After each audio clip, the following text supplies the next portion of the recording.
everyone. Welcome to Andonstar's brand new show, I'm Learning Soldering. I'm Katrina.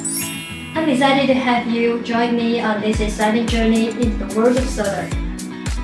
Even though I don't know much about electronics and soldering, I'm passionate about this. And it's my goal to be able to handle my own soldering project with confidence. Well, let's learn together. In this video, I'll introduce you the basic tools and materials required for getting started, as well as first experience of using soldering iron. The first tool we have is the soldering iron. This handheld device is used to heat up the soldering joint, allowing the solder to melt and create a strong electrical connection. The next tool is the heat gun.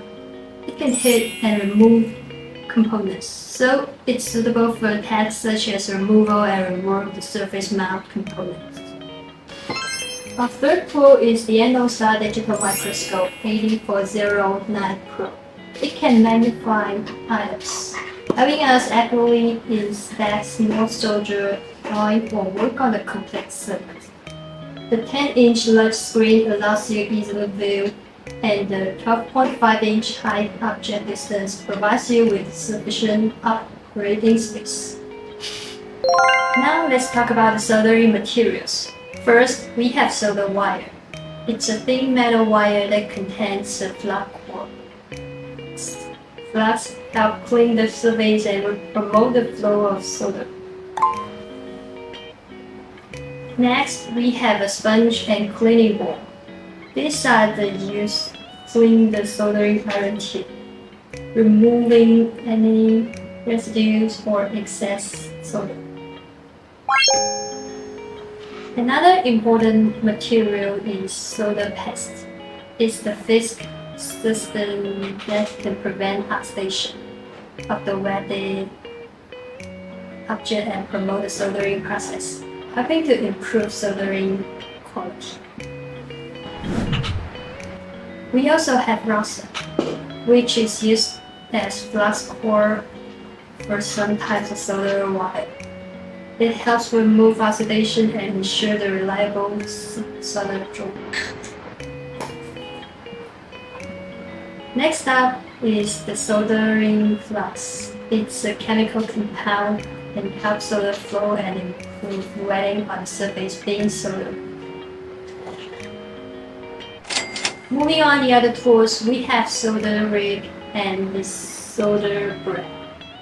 It's used for removing excess solder or cleaning up the mixture. Pair of tweezers is essential for handling small components and precise. And last, we have finger cords and finger plug. This is all the tools and materials we have prepared. If there are still some necessary tools missing here, please let us know in the comments. Thank you. Next, let's try out the soldering iron. As we follow the steps of using a soldering iron for the first time. The first step is prepare the soldering iron. Ensure that the soldering iron is clean and free from residue. If necessary, gently clean the tip using the sponge and cleaning board. Next, plug in the soldering iron and give it a few moments to heat up. Most soldering iron have adjustable temperature settings. Set the temperature according to the requirements for your soldering project. Next, let's look at how to hold the soldering iron. There are three methods: the reverse grip, the forward grip, and the pen grip. I more use the pen grip. Be careful not to touch the tip of the soldering iron, and keep a distance between your nose and the soldering iron during soldering to avoid inhaling smoke and dust. Once the soldering iron has reached the desired temperature, apply a small amount of solder to the tip. This process is called tinning and helps improve heat transfer during soldering.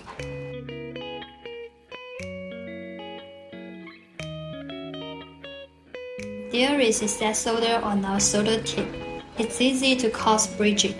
We need to wipe the excess solder on the sponge and cleaning board, and then apply solder to it again.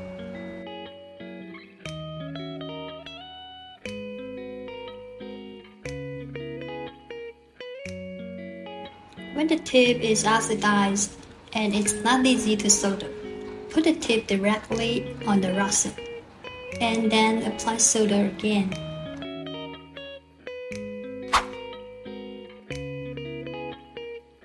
When the soldering iron is not in use, put it on the soldering iron stand and avoid falling and scalding. When you are finished using it, tin plate the tip to prevent oxidation. Put it back on the soldering iron stand and turn off the power. This is the end of today's video. If you have any better suggestions, welcome to comment and tell us. Here's Andonstar I'm learning soldering. I'm Katrina. See you next time. Bye bye.